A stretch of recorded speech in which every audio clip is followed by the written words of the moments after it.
Hello mga Momonster! Welcome po kayo sa aking channel, ang Mom Flores Channel.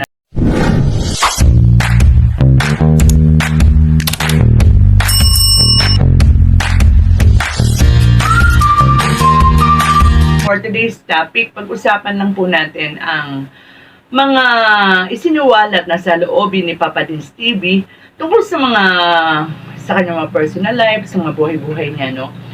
So, bago po natin talakayin yan, syempre po, kung pwede po, pakisubscribe po ang aking munting channel kung hindi pa po kayo nakakasubscribe. And pakilike naman po ang aking video kung sakaling nagustuhan niyo po ang ating kwentuhan sa araw na ito. So, ganun din po ang Ka-Business Family, Ka-Business Official, and Papa Dins TV. Patuloy niyo po silang suportahan. Ganun din po ang aking mga kasamahan na reactor sa Ka-Business.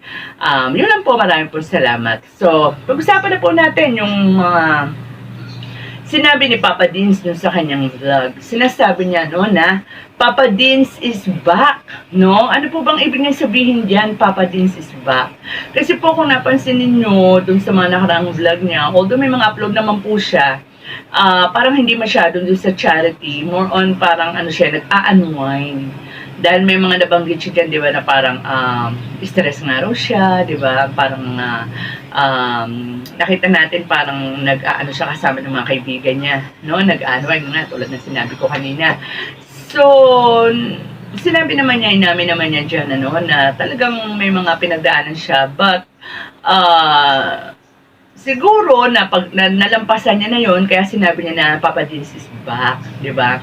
And then, dun sa mga maraming nagtatanong, di ba, nababasa naman natin, ano, sa mga comment, maraming nga tinatanong dun sa mga personal life ni Papa Dins. Hayaan na lang po natin yun, ano, kay Papa Dins. Sabi niya naman po dyan, na may mga bagay-bagay po talaga na hindi na kinakailangang isama pa sa vlog.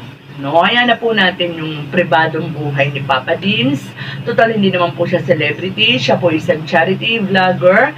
At ang maganda po sa kanya, sa kabila po ng may pinapagdaanan siya, kung ano man po yun sa personal niyang buhay, hindi naman po niya napapabayaan yung mga taong nangangailangan ng tulong, no, na talagang humihingi ng tulong sa kanya. So, doon na lang po muna tayo.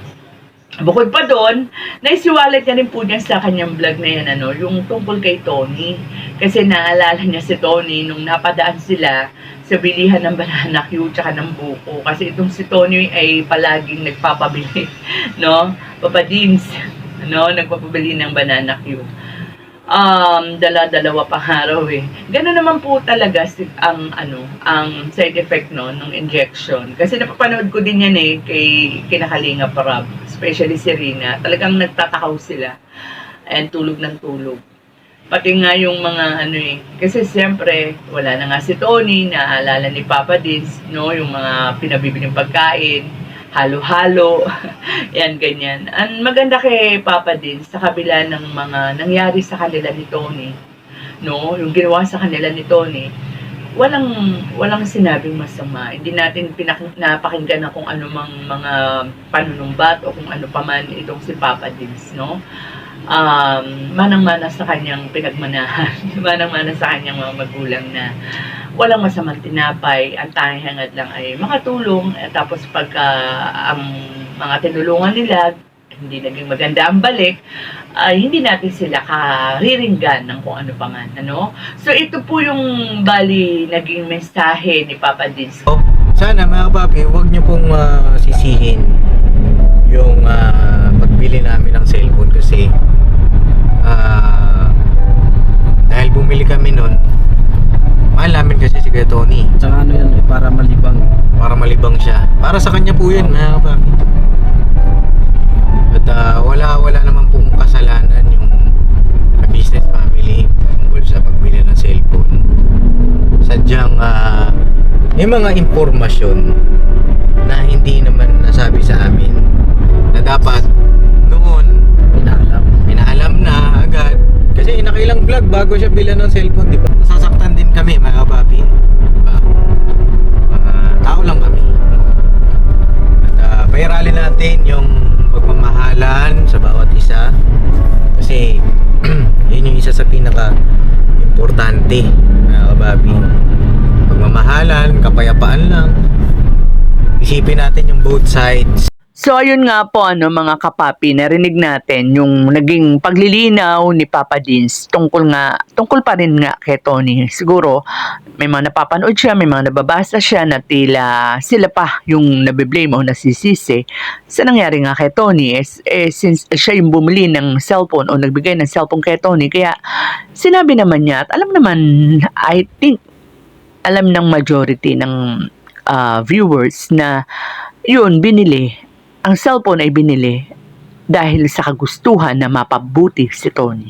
Malibang siya, manumbalik yung kanyang dating katinuan, pero dahil nga hindi naging transparent, no? Sabi nga ni Papa Dins, hindi naging transparent ang family ni Tony, na meron palang ganon nakatauhan si Tony, hindi nila alam.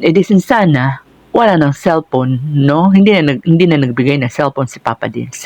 So sabi nga, sana wala nang sisihan dahil totoo at tama at agree ako sa sinabi ni Papa Dins na wala silang hinangad, no? Track record nila, wala silang hinangad sa mga tao, lalo na sa kanilang mga naging beneficiary, kung hindi ang mapabuti at makatulong sa kung ano man ang kailangan nila. Ayan, so di po ba wala siyang sinabing ano pa man kung hindi ang tanging hangad niya lamang kay Tony ay ang paggaling nito, maging maayos, di ba? Kung nasaan man siya. Kasi alam naman po natin na ngayon ay nasa Bicol. Nakabalik na sa awa ng Diyos si Tony sa kanyang pamilya. At nakita naman natin na masaya siya doon. Hindi naman din, anong tawag dito, ang mga narinig din natin na mga pananalita sa kay Tony, lalo na sa kanyang ama, ay mga pasasalamat sa ka-business, lalo na kay ka-business at kay Mrs. ka-business. So, sana nga po, tulad ng gustong mangyari ng ka-business at ni Papa Dins, maging maayos na rin si Tony. So, with that, mga ka-business, mga kapapi, hanggang dito na lang po muna ang ating kwentuhan. Mag-iingat po tayong lahat, and God bless.